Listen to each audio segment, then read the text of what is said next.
हे बाबा धवलेश्वर महाप्रभु कला वृषभर धड़ा होइथिबा महाप्रभु धवलेश्वराय नमो नमः।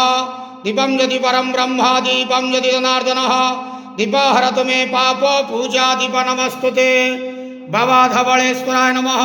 संसार सुखी रखंतु। आज पवित्र वसंत पंचमी शुभ रविवार रे समस्त श्रद्धालु भक्त मानक आशीर्वाद करंतु। समस्त श्रद्धालु भक्त मानकर मनस्कामना पूर्ण करंतु। कर्म क्षेत्र उन्नति करंतु। ग्रहरिष्टमान खंडन करंतु।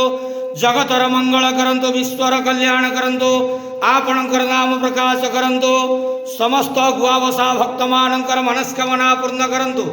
बाबा धवलेश्वराय नमो नमः। संसार सुखी रखंतु आनंदे गवार हरि बोलो। आज पवित्र वसंत पंचमी रे समस्त श्रद्धालु भक्त मानक आशीर्वाद करंतु आनंदे गवार हरि बोलो। ओम नमः शिवाय।